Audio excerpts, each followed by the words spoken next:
Assalamualaikum warahmatullahi wabarakatuh.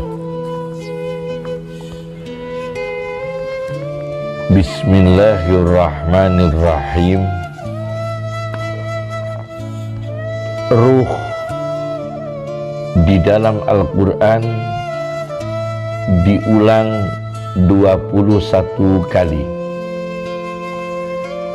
Di antaranya Ar-Ruhul Amin, yakni roh yang bisa dipercaya. Jibril di ayat 193 surat Asy-Syu'ara. Kemudian ruh yakni Al-Quran, ruham min amrina, ruh dari perintahku. Auhayna ilaika ruham min amrina, aku wahyukan kepadamu ruh dari perintahku. Asy-Syura ayat 52.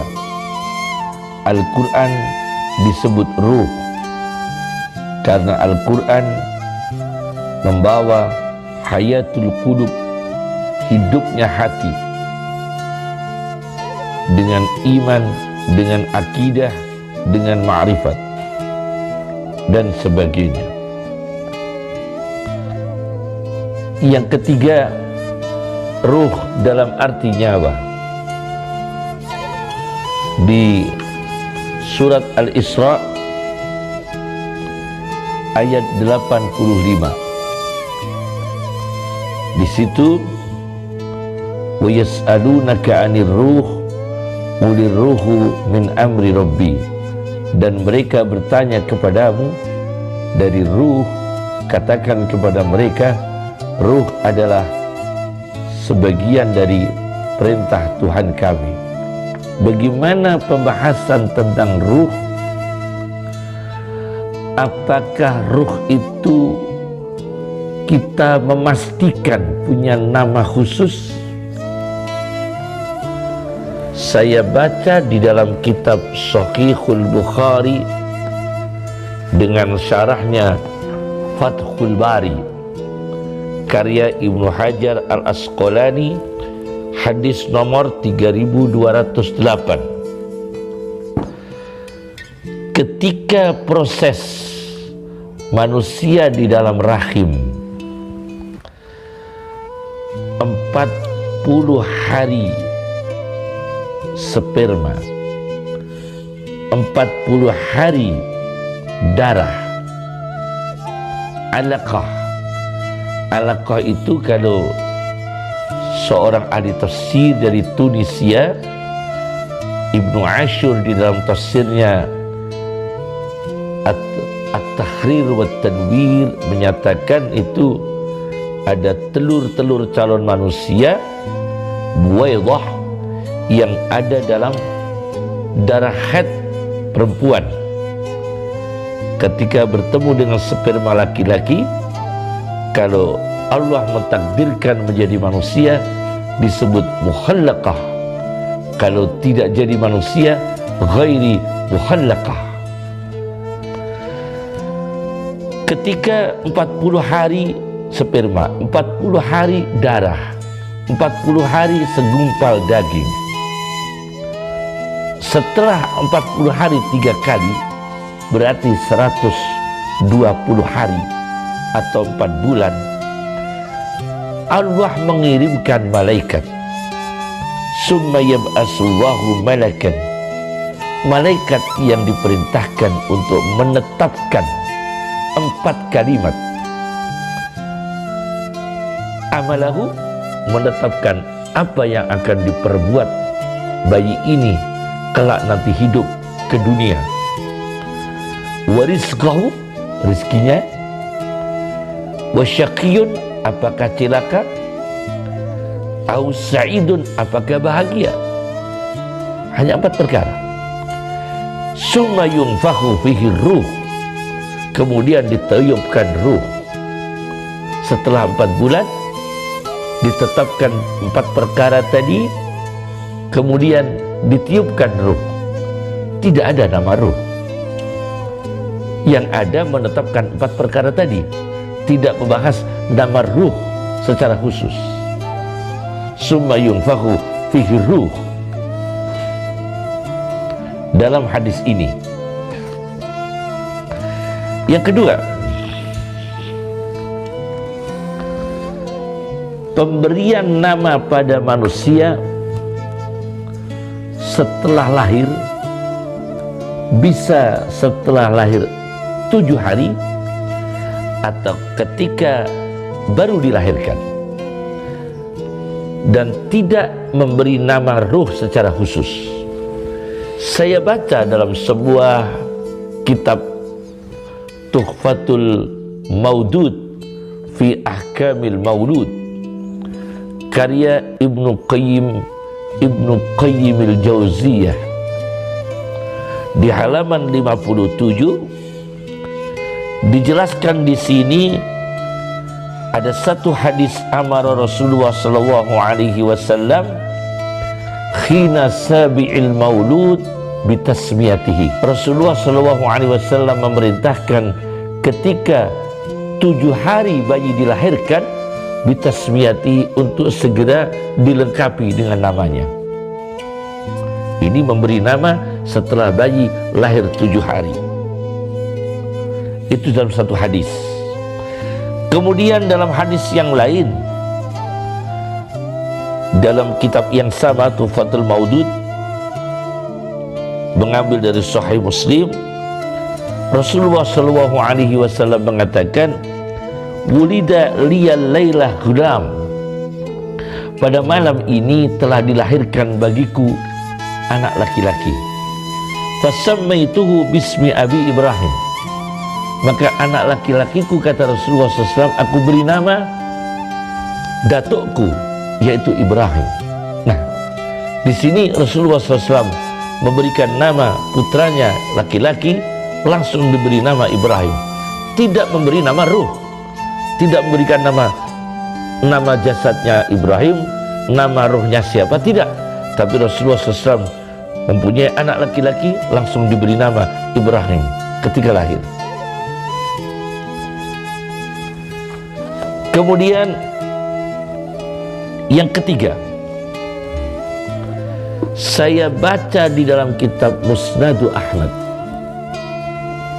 Musnadu Ahmad, ya, hadis nomor 18.637. Di dalam hadis ini, hadis nomor 18.637, Musnadu Ahmad, Rasulullah sallallahu alaihi wasallam menjelaskan, ketika orang mukmin dicabut nyawanya, keluar nyawanya, shalla alaihi kullu malakin bainas samai wal ardi, maka seluruh malaikat antara langit bumi menyolatinya atau mendoakan rahmat baginya. Wa kullu malakin fis sama, dan seluruh malaikat yang di langit. Kemudian wa futihat lahu abwabus sama, dan dibukakan untuk menyambut kehadiran ruhnya orang mukmin ini pintu-pintu langit. Laisa min ahli babin illa walahum yad'unallah. Setiap pintu-pintu langit, di sana ada malaikat selalu mengharapkan. Tidak ada dari setiap malaikat yang ada di pintu langit, melainkan mereka berdoa kepada Allah, ayyu'roja biruhihi min qibalihim, supaya rohnya orang iman ini naik ke langit melewati pintu mereka. Jadi diharapkan semua pintu-pintu langit yang ada malaikat ingin pintunya itu dilewati rohnya orang yang beriman. Fa idza urija bi ruhihi, ketika rohnya itu diangkat, qalu, mereka para malaikat yang termasuk hamba Allah yang bersih, mereka berkata, Rabbi abduka fulan, wahai Tuhan kami hambamu fulan. Rabbi abduka fulan. Ketika ruh itu sudah naik, fa idza urija bi ruhihi, apa kata malaikat? Malaikat taunya nama aslinya, bukan nama ruhnya, tapi nama manusianya. Lalu malaikat berkata, wahai Tuhan kami abduka fulan, ini hambamu fulan, si fulan. Jadi nama biasa, nama aslinya, bukan nama ruh secara khusus. Pada akhirnya Allah memerintahkan ruhnya itu dikembalikan lagi ke bumi, ke alam kubur. Pada akhirnya ruh ini naik, tapi Allah memerintahkan untuk dikembalikan lagi ke alam kubur untuk mempersiapkan diri pertanyaan kubur. Nah, ini jelas sekali. Kemudian hadis itu berlanjut, ketika orang kafir yang mati, tentunya tidak disambut dengan kehormatan oleh para malaikat, tapi malaikat yang turun ketika pencabutan nyawa orang kafir adalah malaikatun ghiladun syidad, malaikat yang keras dan kuat. Nah, maka mengutuklah seluruh malaikat antara langit dan bumi, karena ada ruhnya orang kafir yang melintas setelah dicabut. Fayal'anuhu kullu malakin bainas sama'i wal ardi wa kullu malakin fis sama', dan segenap malaikat yang di langit dan setiap malaikat-malaikat yang ada di pintu langit berdoa, jangan dilewati, jangan sampai rohnya orang kafir ini melewati dari pintuku, karena malaikat sangat benci melihat rohnya orang kafir. Laisa min ahli babin illa walahum yad'unallah alla ta'ruja ruhuhu min qibalihim. Tidak ada malaikat yang ada di pintu-pintu langit, melainkan mereka berdoa kepada Allah supaya rohnya orang kafir itu tidak naik melewati dari jalur mereka, dari pintu mereka. Fa idza urija bi ruhihi, ketika rohnya orang kafir naik, qalu, malaikat berkata, Rabbi, wahai Tuhan kami, fulan ibnu fulan, ini fulan bin fulan, abduka hambamu. Tidak menyebut nama ruh, tapi menyebut nama aslinya, fulan ibn fulan abduka hambamu. Pada akhirnya rohnya orang kafir ini diperintahkan Allah untuk dikembalikan lagi ke bumi, ke alam kubur, untuk mempersiapkan diri pertanyaan kubur. Nah, ini jelas dalam sahih, dalam hadis Musnad Ahmad. Yang keempat, ada sebuah kitab tentang sejarah Makkah, namanya Ahbaru Makkah, karya Al-Imam Abu Abdullah Muhammad bin Ishaq Al-Faqihi. Di hadis nomor 1106, jilid 2, halaman 41, Rasulullah sallallahu alaihi wasallam bersabda, wa syarru ma'in ala wajhil ardi, seburuk-buruknya air di atas muka bumi, ma'un, air, biwadi Barahud, di lembah Barahud, Bihadramaut, di Hadramaut Yaman. Ada lembah Barahud, jurang Barahud, di situ ada Bi'ru Barahud, sumur yang diberi nama Barahud. Apa sumur Barahud? Secara geografis, saya baca di dalam sebuah kitab geografi,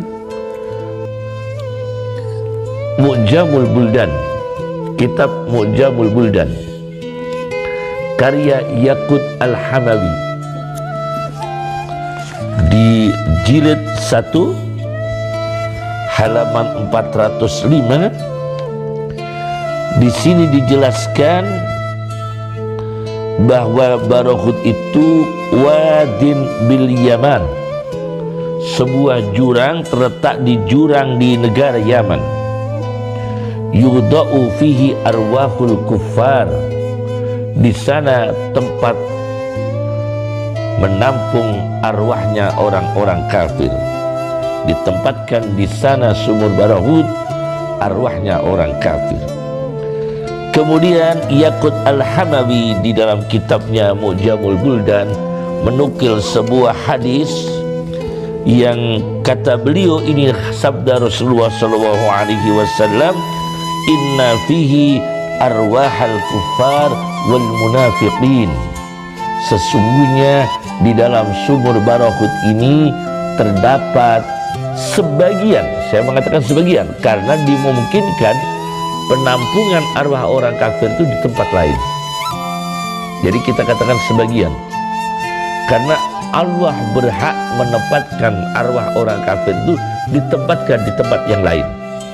Arwahal kufar, inna fihi arwahal kufar, sesungguhnya di dalam sumur Barahud ini sebagian arwahnya orang kafir, wal munafiqin, dan arwahnya orang-orang munafik.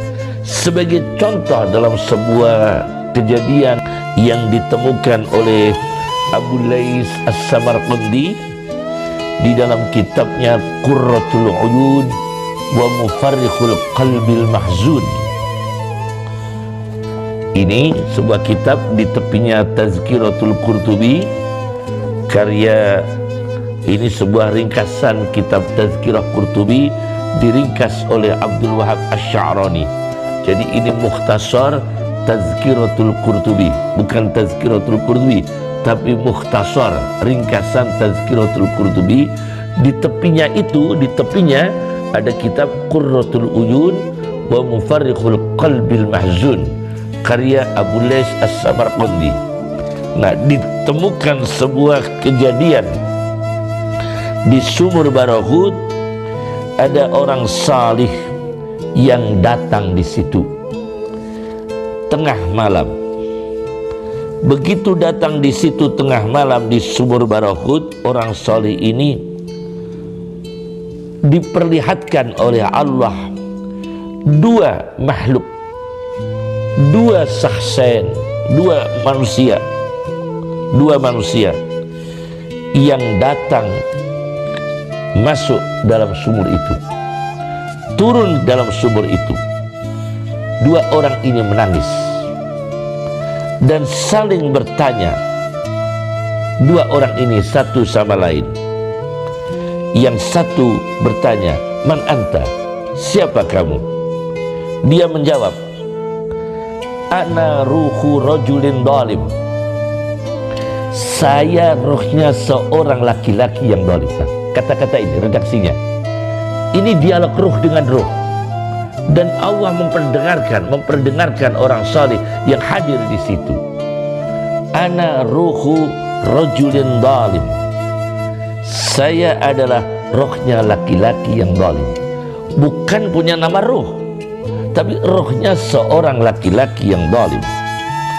Kana yadmanul jihad lis sultan, yang laki-laki dhalim. Saya ini rohnya laki-laki dhalim, perbuatan saya laki-laki yang menjamin berbagai arah memungut pungutan liar, yaitu harta-harta yang haram untuk diberikan kepada penguasa. Wa yakulul haram, dan saya ini laki-laki zalim yang selalu makan harta haram. Faromani malakul maut ila hadhil bi'ri, maka malaikat pencabut nyawa melemparkan kami ke dalam sumur ini. U'adzabu biha, untuk disiksa di sini. Satu. Kemudian yang satunya berkata, ana ruhu Abdul Malik bin Marwan. Nah, ini dijelaskan.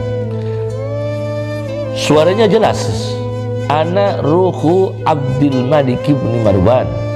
Saya adalah ruhnya Abdul Malik bin Marwan, seorang pemimpin dinasti Umayyah yang kelima. Kuntu rajulan asiyan zaliman. Saya Abdul Malik bin Marwan, seorang laki-laki yang penuh maksiat, penuh kezaliman. Faji'tu u'azzabu fi hadhihi al-bi'ri. Maka aku datang untuk disiksa dalam sumur ini. Fasami'tu lahuma surahan. Kata orang soleh itu, aku mendengar kedua laki-laki itu, kedua ruhnya laki-laki itu berteriak-teriak. Fasami'tu lahuma surahan. Dan menyebutkan namanya Abdul Malik bin Marwan. Tidak menyebutkan nama ruh, tapi yang nama manusianya. Nah, itu jelas. Nah, kemudian yang kelima,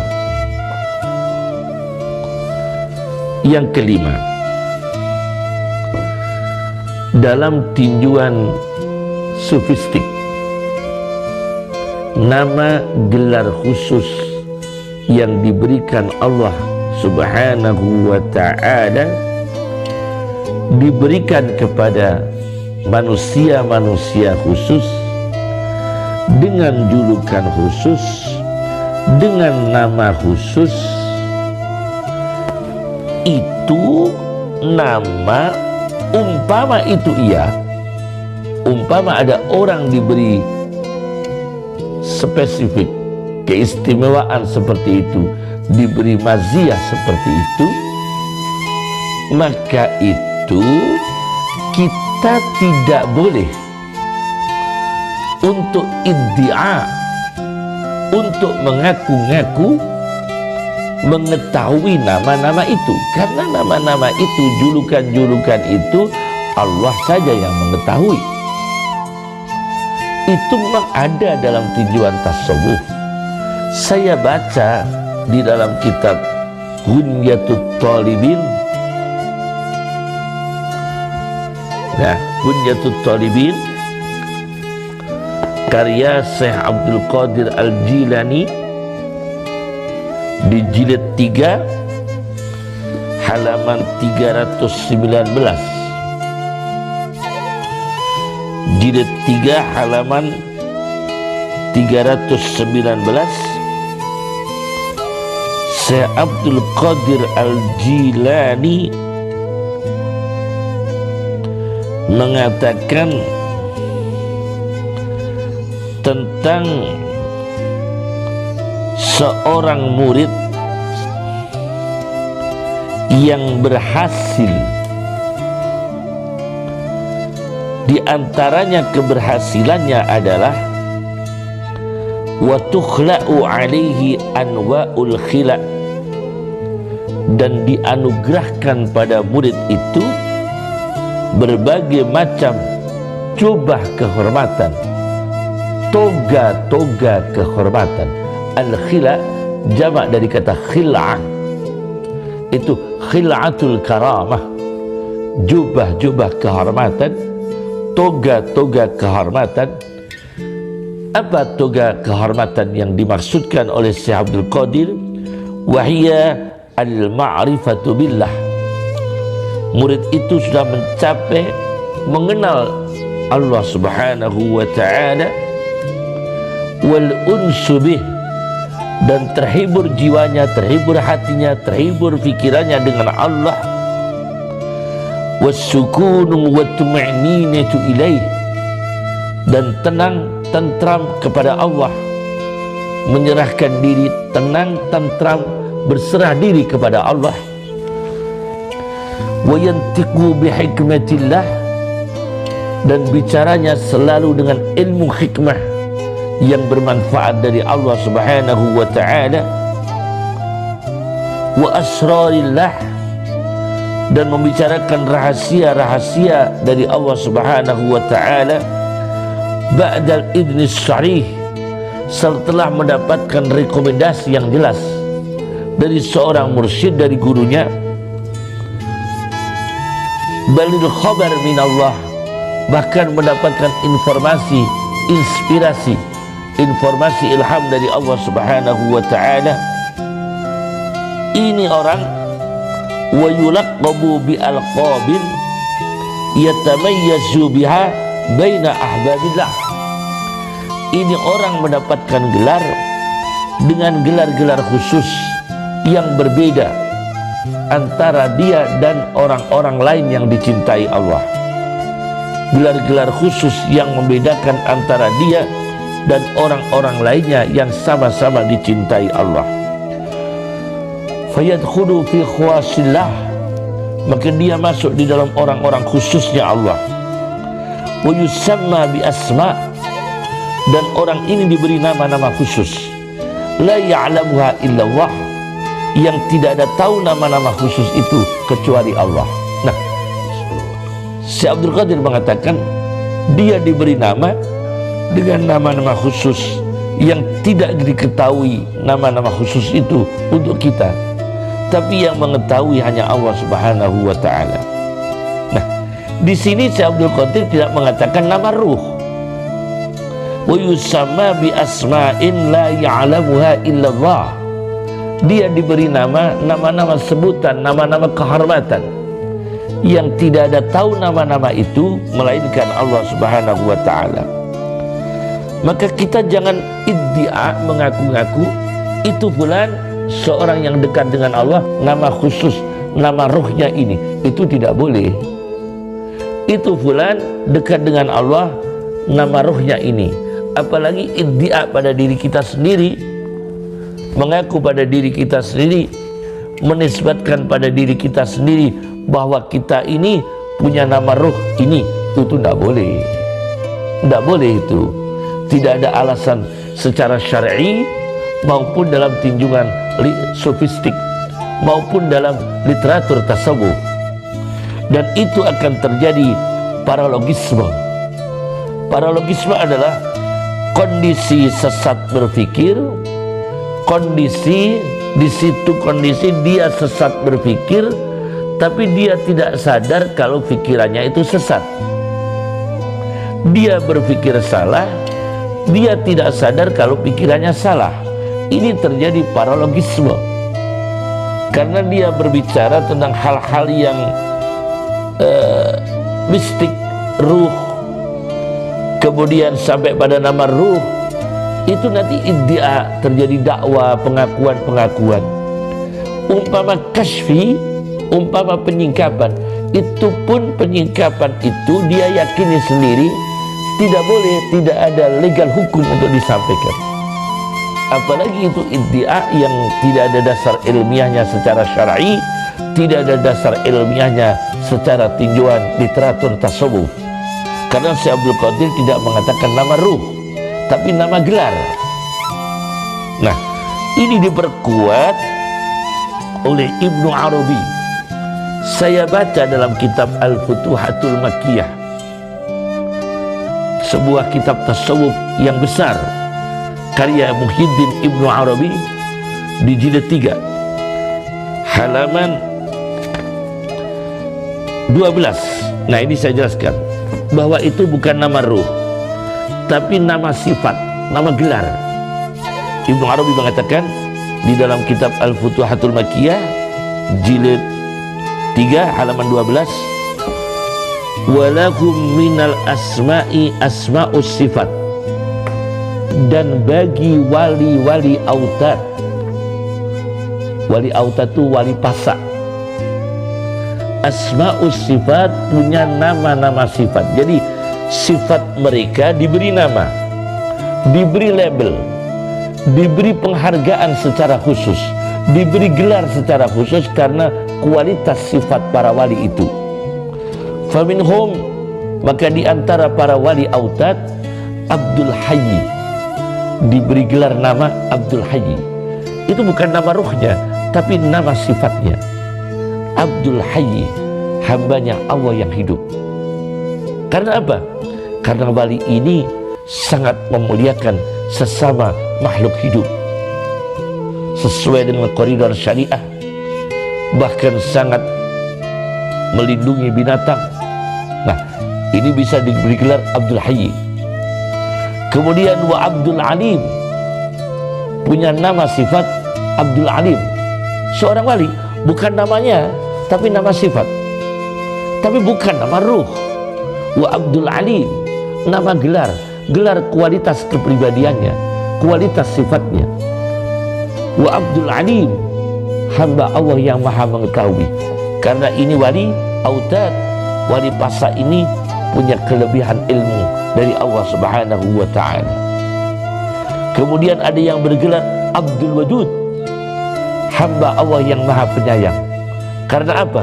Wali ini, wali pasa ini adalah wali yang sangat mudah empati, mudah menyayangi, mudah mencintai hamba-hamba Allah yang membutuhkan pertolongan, yang dhaif, fakir miskin, yatim piatu dan sebagainya. Kemudian ada yang ada yang punya nama sifat Abdul Qadir, hamba Allah yang maha kuasa.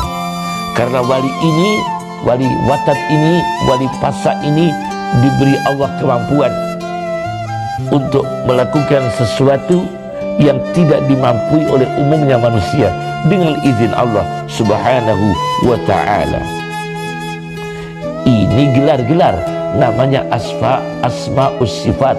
Itu karya Ibnu Arabi, itu kata Ibnu Arabi. Kemudian Ibnu Arabi menjelaskan lagi wali-wali abdal.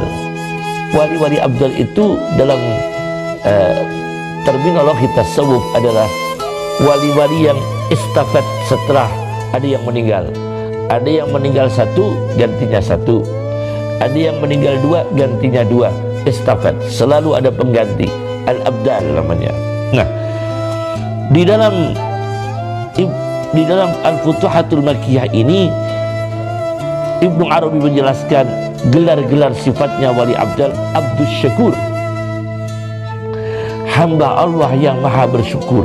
Karena wali abdal ini luar biasa bersyukurnya kepada Allah Subhanahu wa ta'ala. Kemudian ada yang bergerak wa Abdus Sami', hamba Allah yang maha mendengar. Karena apa?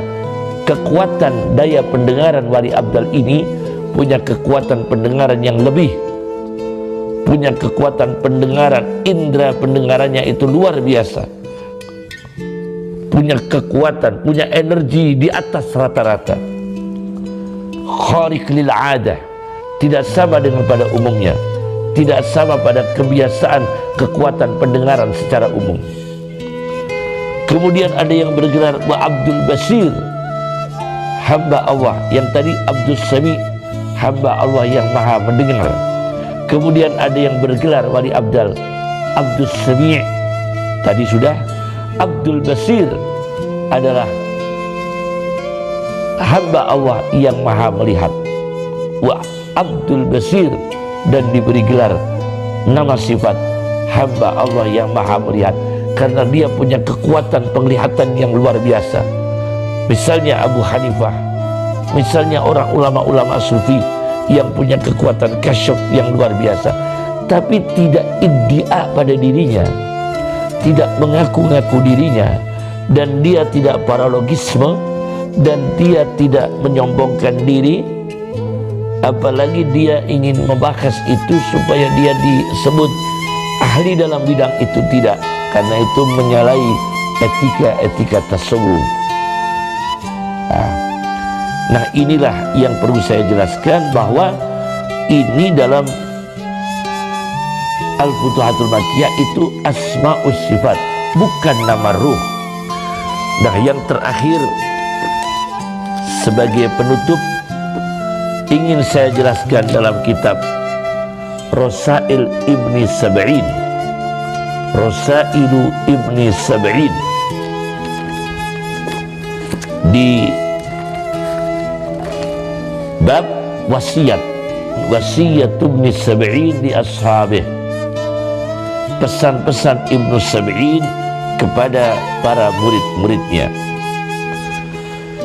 Ibnu Sab'in mengatakan di dalam kitab Rasailnya ini halaman 312, dia mengatakan wa ya'lamu,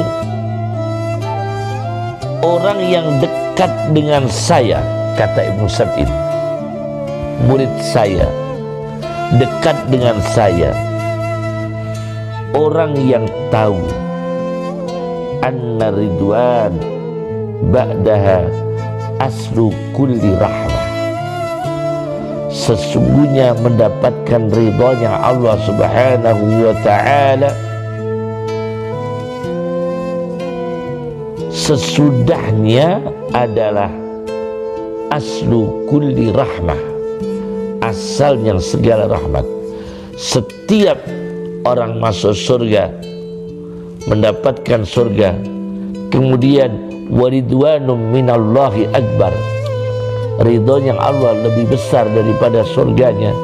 Setelah itu mendapatkan ridhonya Allah, waridwanum minallahi akbar, mendapatkan bertubi-tubi rahmat dari Allah Subhanahu wa ta'ala. Itu orang yang saya idam-idamkan dekat dengan saya, kata Ibnu Sab'in. Wa yatlubu zat ba'dal adab, dan mencari zat Allah, yakni mencari ridha Allah, mencari kedekatan kepada Allah Subhanahu wa ta'ala ba'dal adab, setelah memenuhi tata krama al-adab, ma'as sifat, adab terhadap sifat-sifat, wal af'al, dan tindakan-tindakan. Adab terhadap sifat Allah, adab terhadap takdir Allah, tindakan Allah, adab terhadap qada dan takdir Allah, harus beradab. Allah mentakdirkan apapun, sikap kita harus tata krama. Terhadap sifat Allah, Allah punya sifat Al-Alim, mengetahui, maha mengetahui. Adab terhadap sifat Allah Al-Alim, maha mengetahui. Kita jangan menyombongkan diri kita berilmu. Allah Asy-Syakur, maha bersyukur. Kita beradab untuk punya sifat syukur kepada Allah, syukur kepada manusia, syukur kepada orang tua kita, syukur kepada guru-guru kita, kepada masyayikh kita. Tidak boleh kita tidak sopan santun, tidak beradab terhadap orang yang kita hormati, apalagi orang yang telah memberi manfaat kepada kita, orang tua kita, guru-guru kita, sahabat-sahabat kita. Ini namanya menjaga adab. Itu baru insya Allah akan dekat dengan Allah Subhanahu wa ta'ala dan mendapatkan gelar Asma'us Sifat, gelar nama-nama sifat. Karena sifat punya kelebihan, berkualitas, maka diberi gelar oleh Allah Subhanahu wa ta'ala. Dan gelar-gelar itu pun kita tidak boleh mengaku-ngaku kita sudah beli gelar ini, roh kita namanya ini. Itu tidak boleh, itu mengaku-ngaku. Cukup dari kami. Assalamualaikum warahmatullahi wabarakatuh.